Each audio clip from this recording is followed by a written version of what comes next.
Hello everyone, welcome to Pablo's chemistry. और ये समाधान सीरीज का 8th नंबर लेक्चर बोल सकते हो। हमने 9th को पहले अपलोड किया था क्योंकि वो स्ट्रक्चर बनाने वाला था, बट ये 8th लेक्चर है।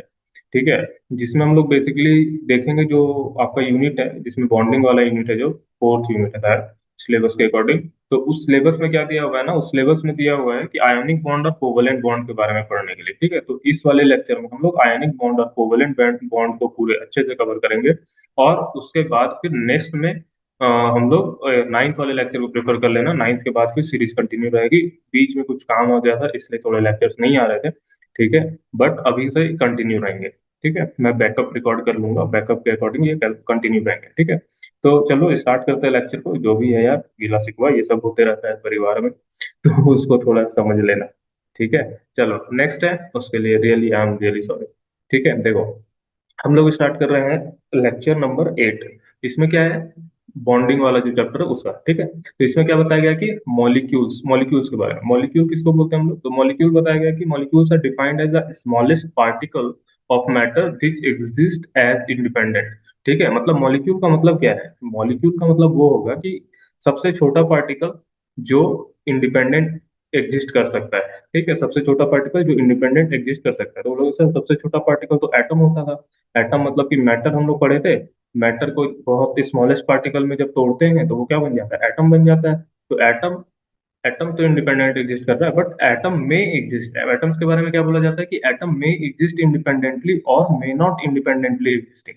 समझ पा रहे हो, ये इंडिपेंडेंट एग्जिस्ट कर भी सकता है और नहीं भी कर सकता है। जैसे इंडिपेंडेंटली एग्जिस्टिंग का एग्जांपल क्या होगा, नोबल गैस हो जाएगा।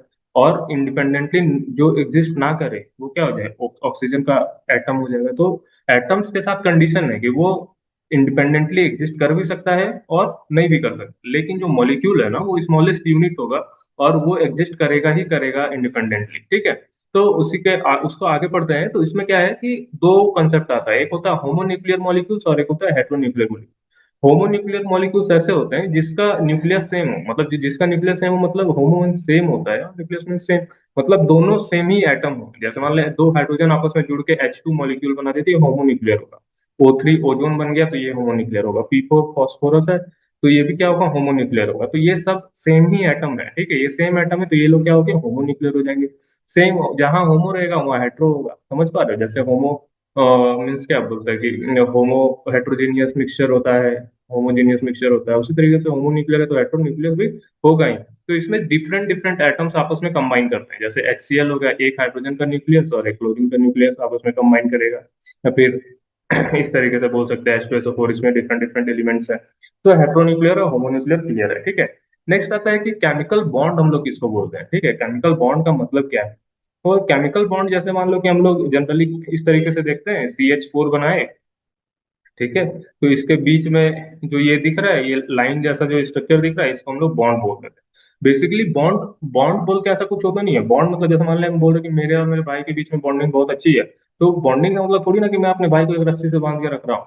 समझ पा रहे हो, बॉन्डिंग का मतलब एक इमोशन है, एक फील है। ठीक है, उसी तरीके से यहाँ पे जो केमिकल बॉन्ड है ना, इसका मतलब होगा, केमिकल बॉन्ड का मतलब होगा कि एक फोर्स ऑफ अट्रैक्शन। ठीक है, एक फोर्स ऑफ अट्रैक्शन है दो एटम्स के बीच में, बोल सकते हो कि दो एटम है, उन दोनों के बीच में एक स्ट्रॉन्ग फोर्स ऑफ अट्रैक्शन है या फिर वीक फोर्स ऑफ अट्रैक्शन है, उसको हम लोग बॉन्ड बोल रहे हैं। ठीक है, उसी को सिंबलाइज करने के लिए, उसको दिखाने के लिए हम लोग एक इस तरीके से लाइन या फिर एक स्टिक का यूज करते हैं। इसको हम लोग क्या बोलते हैं, बॉन्ड बोलते हैं। ठीक, तो देखो केमिकल बॉन्ड क्या है, it is a force of attraction which holds various constituents, means अलग अलग तरह के कंस्टिट्यूएंट्स को होल्ड कर सकता है। हो सकता है वो कंस्टिट्यूएंट एटम हो या आयंस।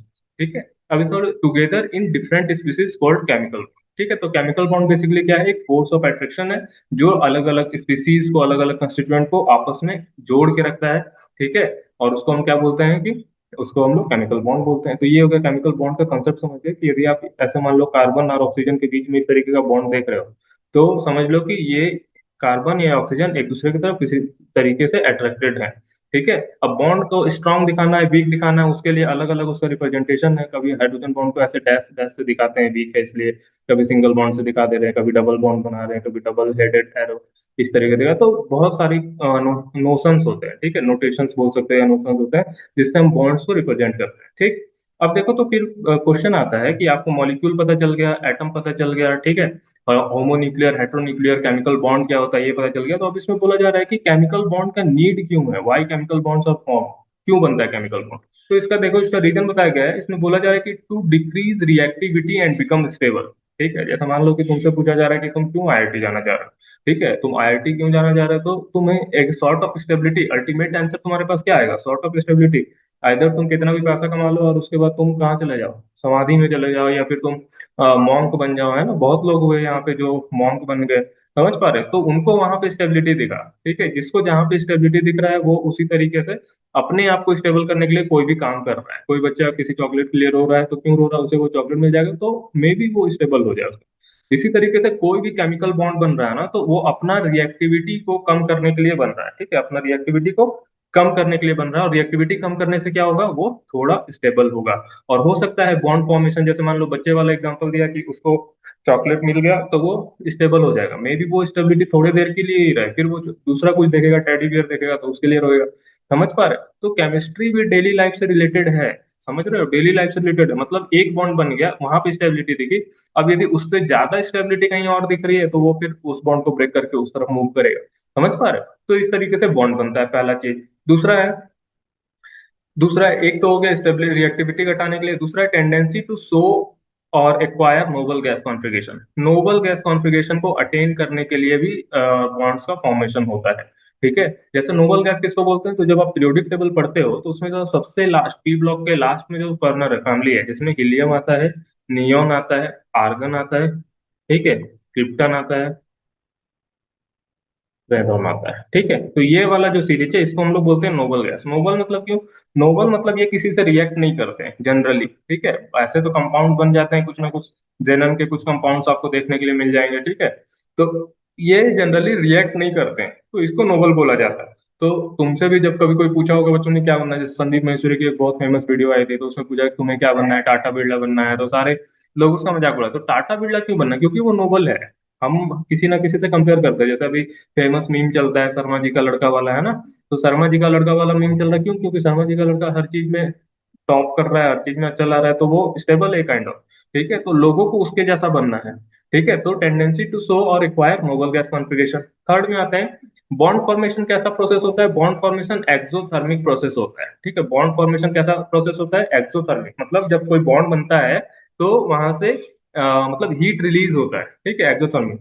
तो इसमें क्या होगा कि एनर्जी क्या होगा, रिलीज हो जाएगा। मान लो तुम्हारे अंदर एनर्जी है, वो एनर्जी को रिलीज करोगे, एनर्जी जब घट जाता है, एनर्जी मतलब पैसा से रिलेट कर सकते हो, जैसे अभी बहुत सारा फ्रॉड चल रहा है ना, क्या होता है इंस्टाग्राम टेलीग्राम पे तुम्हारे पास आएगा पार्ट टाइम वर्क करे, मीशो से पैसा कमाए, है ना, तो उसमें क्या होगा कि तुम इनरोल करोगे कहीं पे जाके, लॉग इन करोगे, बोले टास्क पूरा करे, टास्क पूरा करने के लिए तुम्हें पैसा देते जाना होगा, पहले 200, फिर 400, फिर 500, फिर 8,000, फिर 10,000, ऐसे करके पैसा तुमसे मांगता जाएगा और तुम फंस जाओ। तो तुम तब तक उसमें पैसा डाल रहे हो जब तक तुम्हारे पास है, एक बार तुम्हारा सारा पैसा चला गया फिर तुम स्टेबल होकर शांत होकर बैठ जाओगे। समझ रहे हैं? तो ये काइंड ऑफ पैसा को तुम एनर्जी समझ सकते हो, जिसके पास ज्यादा पैसा आएगा ज्यादा कूदेगा, समझ पा रहे हो, सारा पैसा खत्म हो गया जाके चुपचाप सो जाएगा। सीधा बात, मान लो रोड पे जा रहे हो, तुम्हें एक 500 का नोट गिरा हुआ मिल गया, तो उस नोट वो नोट जब तक तुमसे और एक्स्ट्रा 500 खर्चे ना करवा ले तब तक तुम्हें शांति नहीं मिलेगी। तो ये चीज है कि एक्सोथर्मिक प्रोसेस है, एनर्जी रिलीज हो गया तो तुम्हारा क्या हो जाएगा, स्टेबिलिटी आ जाएगा। तो इसीलिए बोल रहा है कि बॉन्ड फॉर्मेशन एक्सोथर्मिक प्रोसेस होता है, एनर्जी रिलीज हो जाएगा तो मैक्सिमम स्टेबिलिटी तुम्हारे पास गेन हो जाएगा। ठीक है, तो ये सारे रीजंस होते हैं जिसके कारण क्या होता है कि बॉन्ड का फॉर्मेशन होता है। अब देखो, बॉन्ड बन गया, अब टाइप्स ऑफ बॉन्ड आता है, दो तरीके का बॉन्ड होता है भाई। पहला होता है स्ट्रॉन्ग बॉन्ड और दूसरा होता है वीक बॉन्ड। ठीक है, एक को बोलते हैं हम लोग स्ट्रॉन्ग बॉन्ड और दूसरा को बोलते हैं वीक बॉन्ड। तो स्ट्रॉन्ग बॉन्ड का मतलब क्या होता है, स्ट्रॉन्ग बॉन्ड में क्या होगा कि ज्यादा एनर्जी रिलीज होगा। ठीक है, जब भी जैसे बताया कि बॉन्ड फॉर्मेशन हो रहा है तो एक्सोथर्मिक प्रोसेस है, एनर्जी तो रिलीज होगा ही होगा। तो ज्यादा एनर्जी कब जब रिलीज होगा तो हम उसको बोलेंगे स्ट्रॉन्ग बॉन्ड बन रहा है, क्योंकि वो ज्यादा स्टेबिलिटी देगा। ठीक है, फिर जब कम एनर्जी रिलीज होगा तो हम उसको क्या बोलेंगे, लेस एनर्जी रिलीज हो रहा है, तो वीक बॉन्ड है।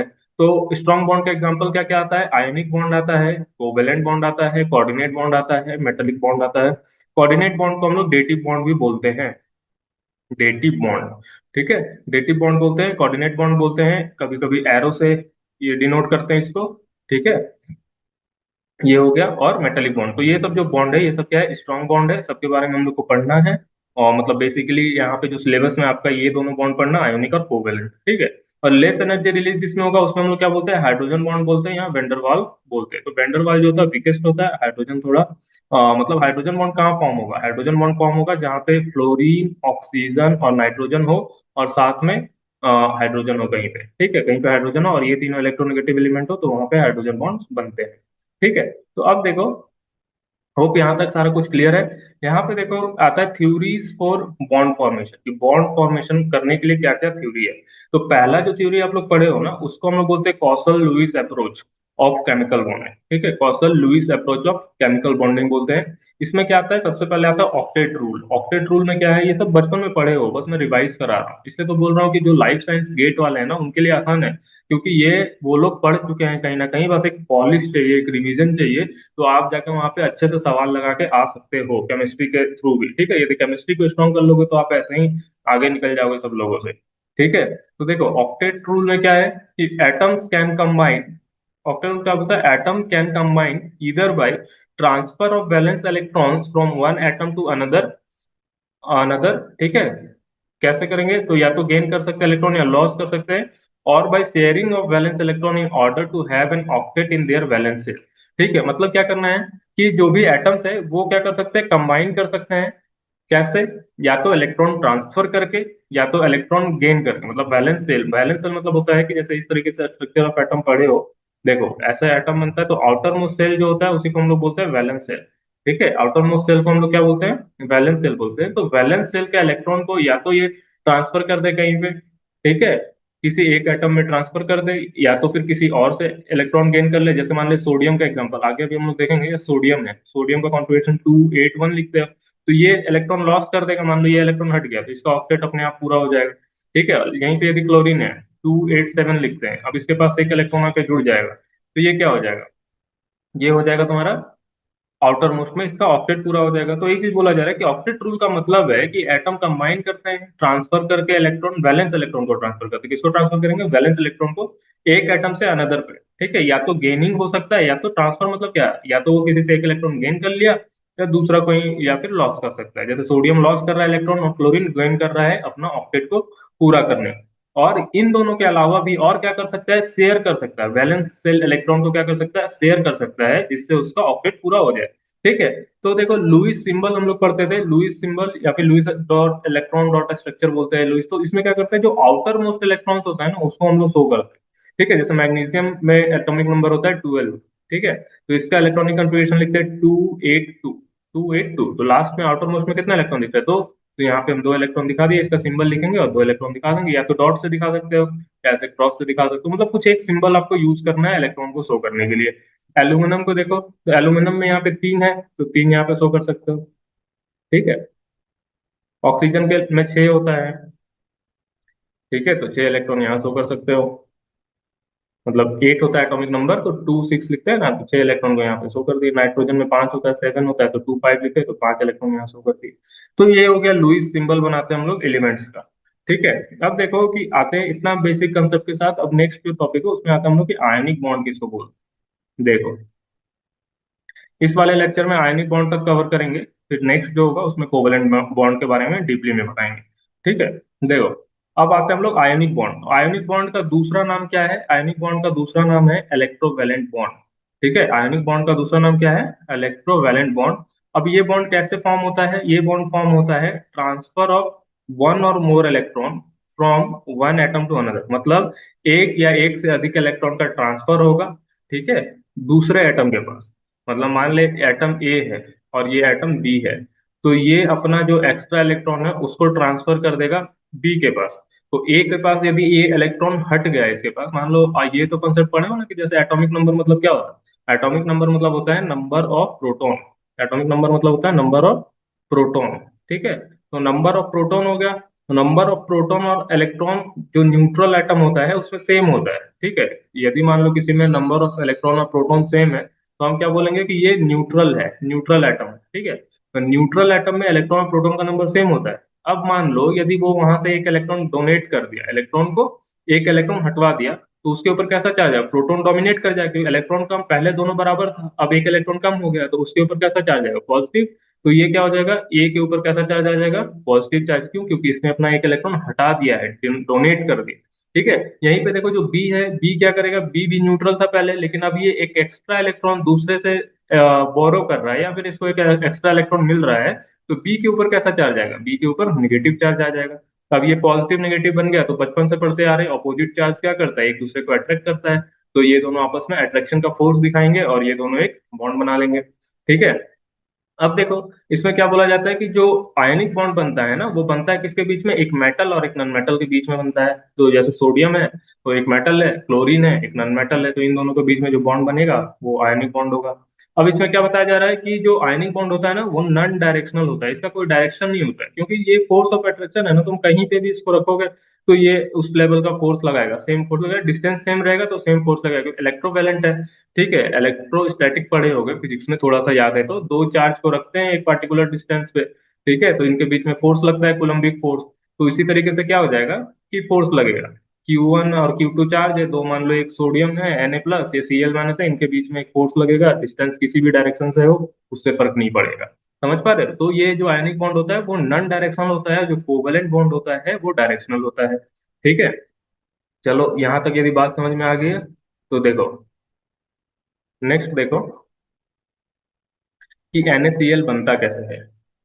इसमें क्या बताया गया है देखो, इसमें बताया गया है कि Na है, तो Na का इलेक्ट्रॉनिक कॉन्फ़िगरेशन हम लोग लिखते हैं, ये इलेक्ट्रॉनिक कॉन्फ़िगरेशन 1s2 2s2 लिखना सिखाएंगे, बहुत सिंपल होता है। कैसे लिखना है, क्योंकि आपको एग्जाम निकालना है, पीएचडी नहीं करना है, ठीक है, एग्जाम निकालना है, तो एग्जाम निकालने के लिए ट्रिक्स होते हैं। कोई जरूरी नहीं है कि आपके पास एक्सट्रीम नॉलेज हो तभी एग्जाम निकलेगा। एक्सट्रीम नॉलेज से आपके पास आता है रैंक। ठीक है। यदि एग्जाम को जस्ट क्वालिफाई करना है या फिर आपको एक पर्टिकुलर पोर्शन पे फोकस करना है, तो कैसे क्वेश्चन सॉल्व होगा उस पर ज्यादा फोकस करना होगा। ठीक है। तो सोडियम का एटॉमिक नंबर होता है 11, तो इसका कॉन्फ़िगरेशन कैसे लिख सकते हैं, 1s2 2s2 2p6 3s1। ठीक है। 11 इलेक्ट्रॉन, यहाँ पे दो, दो चार, छह, 10, एक 11 इलेक्ट्रॉन हो गए। अब यहाँ से देखो एक इलेक्ट्रॉन यदि बाहर जाएगा तो सोडियम के लिए क्या हो रहा है, सोडियम बन जाएगा Na+, और एक इलेक्ट्रॉन देखो बाहर आ गया, तो इसका कॉन्फ़िगरेशन क्या हो जाएगा, 1s2 2s2 2p6, तो इसका ऑक्टेट पूरा हो रहा है। यहाँ पे आउटर मोस्ट में सेकंड वाले सेल में कितना इलेक्ट्रॉन आ गया, दो, मतलब दो इलेक्ट्रॉन यहाँ पे और छह इलेक्ट्रॉन यहाँ, 8 हो गया। इसी तरीके से क्लोरीन है, इसका कॉन्फ़िगरेशन 17 होता है एटॉमिक नंबर, तो 1s2 2s2 2p6 3s2 3p5। तो आउटर मोस्ट में इसके कितने हैं, आउटर मोस्ट में इसके 7 है, तो ये जो इलेक्ट्रॉन एक लूज किया, ये वाला एक इलेक्ट्रॉन को क्लोरीन गेन कर लेगा, देखो क्लोरीन में ऐड हो गया। तो इसमें क्या हो जाएगा देखो, यहाँ पे बन जाएगा 3s2 3p6। ठीक है, 3s2 3p6, तो इसका क्या हो गया, ऑक्टेट पूरा हो गया। तो अब इसका भी ऑक्टेट पूरा है, तो ये पहले से ज्यादा स्टेबल है Na+ बन के, और Cl- बन के ये पहले से ज्यादा स्टेबल है, तो इन दोनों के बीच में क्या होगा, फोर्स ऑफ अट्रैक्शन डेवलप होगा और उसके साथ NaCl बन जाएगा। ठीक है। एक टर्म आता है यार, इलेक्ट्रोवैलेंसी। इलेक्ट्रोवैलेंसी का मतलब क्या है, इलेक्ट्रोवैलेंसी का मतलब है चार्ज ऑन एन एटम और मैग्नीट्यूड ऑफ चार्ज। ठीक है। मतलब जितना भी चार्ज, जैसे मान लो क्लोरीन के ऊपर माइनस चार्ज है तो इसका इलेक्ट्रोवैलेंसी 1 होगा, तुमको यहाँ पे -1 नहीं लिखना है, वो इलेक्ट्रोवैलेंसी पहले ही बता दिए हो तो वो 1 ही होगा, -1 नहीं लिख सकते, मैग्नीट्यूड लिखना है, सिर्फ मैग्नीट्यूड, या फिर उसको हम लोग क्या बोलते हैं, उसको हम लोग बोलते हैं मॉडुलस बोलते हैं, तो पॉजिटिव +1 नहीं लिखोगे, सिर्फ 1 लिखोगे। ठीक है। अब देखो फॉर्मेशन ऑफ आयनिक बॉन्ड किसके किसके ऊपर डिपेंड करता है। तो पहला बोला कि कितने आसानी से फॉर्मेशन हो रहा है कैटायन और अनायन का। यदि जितने आसानी से कैटायन अनायन बन जा रहा है, जैसे मान लो सोडियम के केस में एक इलेक्ट्रॉन डोनेट करना था, कैटायन बना लिया, तो जितने आसानी से Na+ बन गया, या जितने आसानी से Cl- बन जाए, कैटायन बन जाए या अनायन बन जाए, जितने आसानी से उतने आसानी से आयनिक बॉन्ड बन जाएगा। सबसे पहला फैक्टर। दूसरा बोलता है कि अरेंजमेंट ऑफ कैटायन और एनायन इन 3D स्पेस। ठीक है, 3D स्पेस में किस तरीके से कैटायन एनायन अरेंज हो रहा है ना, उसके ऊपर डिपेंड करेगा। यदि बहुत अच्छे से लेटिस का फॉर्म, लेटिस मतलब होता है कि 3D अरेंज, देखो आयंस क्या बोल रहे हैं, जो आयनिक कंपाउंड होता है ना उसका कोई स्ट्रक्चर नहीं होता, बताया तो पहले भी कि आयनिक कंपाउंड का कोई स्ट्रक्चर नहीं होता, वो अपने आप को अरेंज करते हैं एक 3D लैटिस में। तो उसी 3D लैटिस का नाम क्या हो जाता है, उसी 3D लैटिस का नाम हो जाता है तुम्हारा, उसी 3D लैटिस का नाम, उसी 3D स्ट्रक्चर का नाम लैटिस हो जाता है। समझ पा रहे हो, उल्टा बोल रहा था कि उसी 3D स्ट्रक्चर जो बनता है ना, इस तरीके का 3D स्ट्रक्चर बनेगा, तो इसी 3D स्ट्रक्चर को हम लोग क्या बोलते हैं, लैटिस बोलते हैं। ठीक है। तो ये हो गया तुम्हारा फॉर्मेशन ऑफ आयनिक बॉन्ड, दो कंडीशन है। ठीक है। अभी कुछ कुछ और चीज है इसमें, जैसे आयनाइजेशन इंथैल्पी है, इलेक्ट्रॉन गेन इंथैल्पी है, इन चीजों के बारे में हम लोगों को पढ़ना है, तो तुम बेहतर तरीके से समझ पाओगे कि क्या होगा फेवरेबल कंडीशन। देखो जैसे आयनाइजेशन इंथैल्पी का मतलब क्या होता है कि एक इलेक्ट्रॉन को निकालने के लिए किसी एटम से कितना एनर्जी देना होगा। ठीक है। एक इलेक्ट्रॉन को आउटर मोस्ट, जैसे मान लो कि जैसे मान लो सोडियम है, ठीक, अब सोडियम के आउटर मोस्ट में 281, आउटर मोस्ट में एक इलेक्ट्रॉन है, हमें इस इलेक्ट्रॉन को बाहर निकालना है। तो इसलिए इलेक्ट्रॉन को बाहर निकालने में हमें कुछ अमाउंट ऑफ एनर्जी देना पड़ता है, तो उसी को हम बोलते हैं आयनाइजेशन एनर्जी। तो यदि मान लो ये एनर्जी मुझे बहुत ज्यादा देना पड़े, बहुत ज्यादा एनर्जी देना पड़े, ठीक है, तो मतलब इसका आयनाइजेशन एनर्जी यदि ज्यादा है, तो मतलब कि ये इलेक्ट्रॉन यहाँ से बाहर निकालना मुश्किल काम है। तो यदि आयनाइजेशन एनर्जी ज्यादा होगा, ठीक है, तो बॉन्ड ये आयंस बनना मुश्किल होगा। तो इसलिए बोला जा रहा है कि पहला फेवरेबल कंडीशन है कि आयोनाइजेशन एनर्जी क्या होना चाहिए, कम होना चाहिए। आयोनाइजेशन एनर्जी क्या होना चाहिए, कम होना चाहिए। तो तुम्हारा इलेक्ट्रॉन रिमूव करना बहुत आसान होगा, तो उससे क्या होगा, कैटायन या एनायन जो है बहुत आसानी से बन जाएगा। दूसरा, इलेक्ट्रॉन गेन एंथैल्पी हाई होना चाहिए। यदि मान लो इलेक्ट्रॉन गेन एंथैल्पी मतलब इसके आउटर मोस्ट में एक इलेक्ट्रॉन डालना है हमें, ठीक है, तो एक इलेक्ट्रॉन यदि हमें इसके आउटर मोस्ट सेल में एक इलेक्ट्रॉन डालना है, कुछ कुछ कंडीशंस होता है उस कंडीशन में, ठीक है, तो वो एनर्जी यदि ज्यादा हो तो क्या हो जाएगा, मेरा आयंस आसानी से बनेगा। ठीक है, तो इलेक्ट्रॉन एक्सेप्ट करने की टेंडेंसी यदि ज्यादा है उसके पास, तो मेरा आयंस बनेगा आसानी से। ठीक है, नेक्स्ट है लैटिस एंथैल्पी उसका ज्यादा होना चाहिए, कि लैटिस स्ट्रांग बनना चाहिए, तो लैटिस एनर्जी ज्यादा होगा।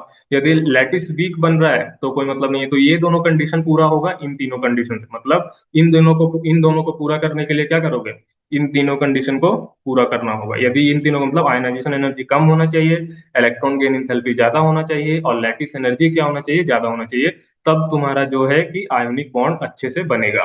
ठीक है, तो क्या क्या एनर्जी चेंज होता है एक आयनिक बॉन्ड के फॉर्मेशन में। जैसे मान लो मेरे पास कोई मेटल है, तो ये मेटल गैसियस स्टेट में है, ठीक है, मान लो गैसियस स्टेट में सॉलिड होता है, सॉलिड से कन्वर्ट करते हैं इसको गैस में, तो गैसियस स्टेट में कैटायन बनाना है, तो कैटायन बनेगा तो एम के ऊपर प्लस चार्ज आ गया, एक इलेक्ट्रॉन निकल गया। तो इसी इसी को हम लोग क्या बोलते हैं, आयनाइजेशन एंथैल्पी बोलते हैं। ये सब हम लोग पढ़ेंगे पीरियोडिक प्रॉपर्टीज में कि एक्चुअल में आयनिक आयनाइजेशन एंथैल्पी का डेफिनेशन क्या है। तो बॉदर मत करना, कॉन्सेप्ट को समझो, ठीक है, कि आयनाइजेशन एंथैल्पी मतलब एक इलेक्ट्रॉन निकालना है गैसियस एटम से। Isolated gaseous atom term use करते हैं, आइसोलेटेड गैसियस एटम। ठीक है, आइसोलेटेड गैसियस एटम है, यहाँ से क्या होगा, यहाँ से एक इलेक्ट्रॉन बाहर कर दिए तो एम के ऊपर प्लस चार्ज आ गया, डेल्टा एच आयनाइजेशन एंथैल्पी इसको बोलते हैं। इसी तरीके से फॉर्मेशन ऑफ एनायन होगा, जिसमें एक इलेक्ट्रॉन ऐड हो रहा है, यही वाला इलेक्ट्रॉन को ऐड कर रहे हैं यहाँ पे, ठीक है, और यहाँ पे इलेक्ट्रॉन गेन एंथैल्पी हो जाएगा। ठीक है, इलेक्ट्रॉन गेन एंथैल्पी। अब देखो, अब इसमें क्या होगा, अरेंजमेंट ऑफ कैटायन और एनायन। तो यहाँ पे जो कैटायन बन गया और यहाँ पे जो एनायन बना, इनका अरेंजमेंट होगा। तो इसमें क्या आ रहा है, डेल्टा एच लैटिस एनर्जी। ठीक है, तो ये एनर्जी बाहर निकलेगी और ये एनर्जी भी बाहर निकलेगी, तो जितना ज्यादा एनर्जी रिलीज होगा नेगेटिव में, ठीक है, डेल्टा जो इलेक्ट्रॉन गेन है वो नेगेटिव है, तो जितना ज्यादा एनर्जी रिलीज होगा उतना अच्छा यहाँ पे एनायन बन जाएगा आराम से। और ये एनर्जी जितना ज्यादा कम होगा उतना अच्छा कैटायन बन जाएगा यहाँ पे। तो पहला कंडीशन बताया गया कि आयनाइजेशन एंथैल्पी कम होना चाहिए, इलेक्ट्रॉन गेन एंथैल्पी ज्यादा होना चाहिए, और लैटिस एनर्जी भी ज्यादा होना चाहिए, तो अच्छा आयनिक बॉन्ड बनता है। ठीक है, अब देखो आता है लैटिस एनर्जी। लैटिस एनर्जी का एक अलग से वीडियो अपलोड कर चुका हूँ, चाहो तो वो वीडियो भी देख सकते हो। ऐसे यहाँ पे एक बार फिर से एक्सप्लेन कर रहे हैं। लैटिस एनर्जी का मतलब क्या होता है कि energy release during the formation of one mole lattice from A gaseous cation and gaseous anion is non A lattice energy. इसमें क्या बोल रहे हैं कि मान ले कि तुम्हारे पास एक लैटिस बनाना है, कितना, एक मोल लैटिस बनाना है, इससे गैसियस कैटायन और गैसियस एनायन से एक मोल लैटिस बनाने में जो एनर्जी रिलीज होगा, क्योंकि आपको बताया जा रहा है कि बॉन्ड बनता है तो एनर्जी रिलीज होता है, उसी तरीके से यहाँ पे लैटिस का फॉर्मेशन होगा तो भी एनर्जी रिलीज होगा। ठीक है, तो ये जो एनर्जी रिलीज हो रहा है ना, तो उसी एनर्जी को हम लोग बोलते हैं लैटिस एनर्जी। ये बात क्लियर है कि जब आप कैटायन एनायन मिला के एक मोल वन मोल लैटिस बना रहे हो, तो जो एनर्जी रिलीज होगा उसको हम क्या बोलते हैं, लैटिस एनर्जी। ठीक है, तो डेल्टा एच नेगेटिव होता है।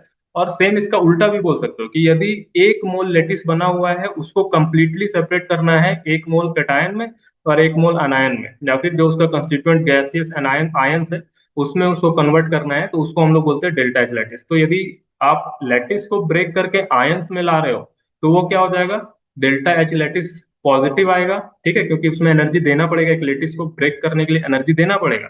लेकिन यदि यहाँ पे क्या होगा कि आयंस के साथ यदि लैटिस बन रहा है तो वो एनर्जी रिलीज होगा, मतलब ठीक है, तो कोई यहाँ पे एक लैटिस का फॉर्मेशन होगा तो एनर्जी रिलीज होगा, और यहाँ पे यदि लैटिस कोई बना बनाया उसको तोड़ रहे हैं तो वहां पे आपको एनर्जी देना पड़ेगा।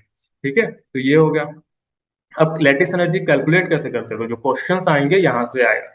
ठीक है, तो देखो इसको हम लोग, इसका एक कंसेप्ट है, उस कंसेप्ट से समझते हैं। तो इसमें क्या बोला गया है कि देखो, फैक्टर्स अफेक्टिंग लैटिस एनर्जी क्या क्या होगा। पहला है चार्ज ऑफ आयंस, क्योंकि आपको पता है आयनिक आयनिक बॉन्ड के बारे में पढ़ रहे हैं, तो इसमें क्या होगा, चार्ज होगा। अब चार्ज होगा तो इसमें कैसा चार्ज होगा, चार्ज का पॉजिटिव चार्ज, नेगेटिव चार्ज, तो लैटिस एनर्जी जो होता है वो डायरेक्टली प्रोपोर्शनल होता है चार्ज ऑफ आयंस पे। यदि आयंस पे ज्यादा चार्ज है, ठीक है, तो वो क्या हो जाएगा, उसका लैटिस एनर्जी ज्यादा होगा। ज्यादा चार्ज मतलब मान ले किसी के ऊपर +2 चार्ज होगा, किसी के ऊपर +1 चार्ज होगा, तो इसका लैटिस एनर्जी ज्यादा होगा in comparison two plus. Charge बढ़ेगा तो क्या होगा, फोर्स ऑफ अट्रैक्शन बढ़ेगा, फोर्स ऑफ अट्रैक्शन बढ़ेगा तो ज्यादा एनर्जी लगेगा उसको ब्रेक करने में। ठीक है, मान लो दो दो लोगों के बीच में बहुत स्ट्रांग दोस्ती है, बहुत तगड़ा बॉन्ड बना हुआ है, तो इसको ब्रेक करने में, इसके बीच में फूट डालने में क्या होगा, बहुत टाइम। अंग्रेज लोग इंडिया पे राज कर लिए, क्यों, फूट डालो राज करोगे यहाँ पे, सब नहीं, तुम दुसाद हो, तुम दिल्ली हो, हम ये हैं, हम वो हैं। तो आसानी था ब्रेक करना, तो ब्रेक कर दिए, समझ पा रहे, लेकिन यदि वही बॉन्डिंग अच्छा रहता तो क्या हो जाता, नहीं ब्रेक कर पाते। तो चार्ज क्या है, ज्यादा रहेगा तुम्हारे पास तो फोर्स ऑफ अट्रैक्शन ज्यादा होगा, तो एनर्जी बहुत ज्यादा लगेगा ब्रेक करने में, तो लैटिस एनर्जी अपने आप हाई हो जाता है। दूसरा फैक्टर क्या डिपेंड करता है, दूसरा फैक्टर डिपेंड करता है inter nuclear distance between ion. ठीक है, यदि मान लो कि दो आयन्स है, इन दोनों के बीच में कितना डिस्टेंस है, ज्यादा डिस्टेंस होगा तो फोर्स ऑफ अट्रैक्शन कम हो जाएगा, क्योंकि तुम कुलम्बिक फोर्स पढ़े हो ना, कुलम्बिक फोर्स में क्या होता है, Q1 × Q2/r²। ठीक है, तो इनवर्सली प्रोपोर्शनल है डिस्टेंस के, डिस्टेंस बढ़ेगा फोर्स घटेगा, और चार्ज का मैग्नीट्यूड बढ़ेगा तो फोर्स बढ़ेगा, इसलिए डायरेक्टली प्रोपोर्शनल है लैटिस एनर्जी चार्ज पे, और इनवर्सली प्रोपोर्शनल है साइज पे। ठीक है, तो डिस्टेंस इंक्रीज होगा तो फोर्स ऑफ अट्रैक्शन डिक्रीज होगा।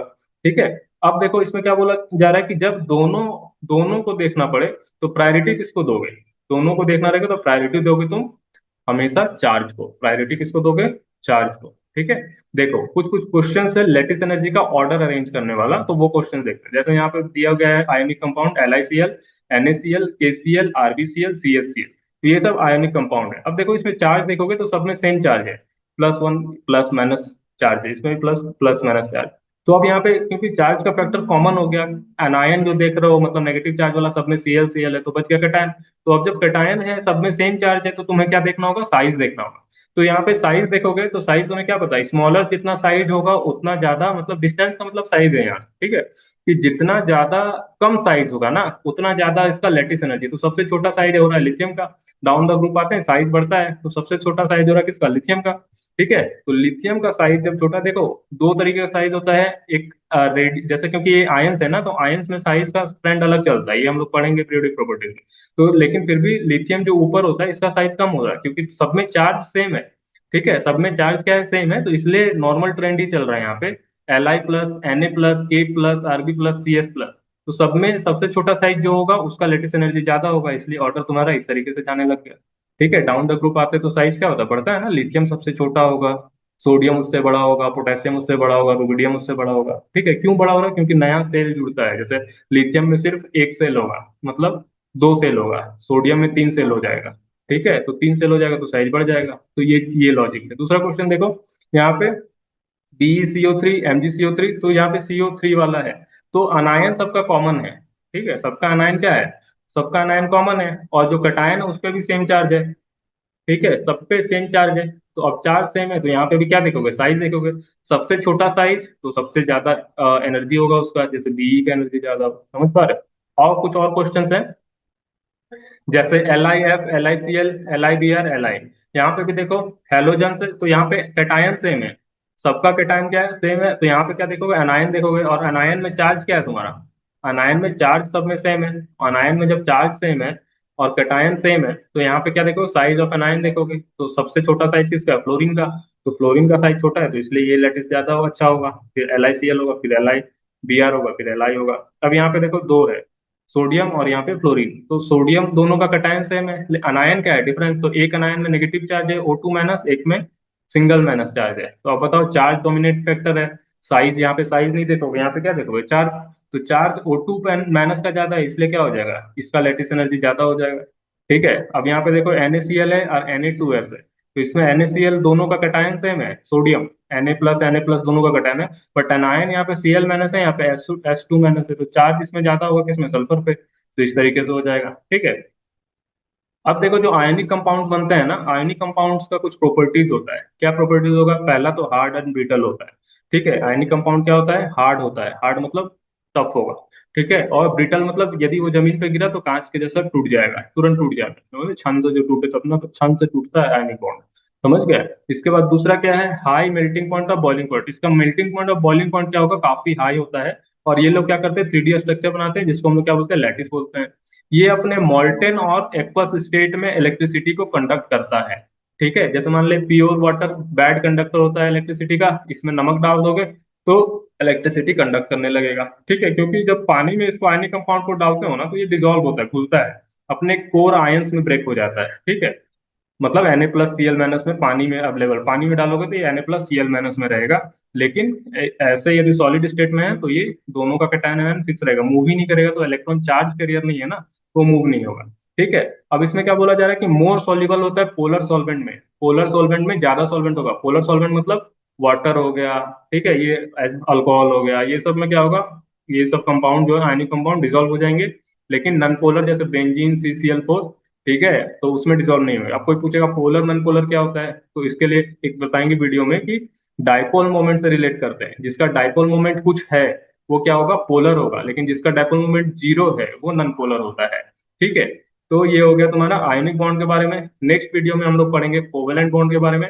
आपको कोई भी डाउट हो, कुछ भी डाउट हो, कमेंट करेंगे, व्हाट्सएप नंबर दिया हुआ, व्हाट्सएप ग्रुप्स है, आप कैसे भी कनेक्ट कर सकते हैं। ठीक है, और डाउट्स पूछिए और एग्जाम के लिए प्रैक्टिस करते रहे। ठीक है, मिलते हैं अगले वीडियो में।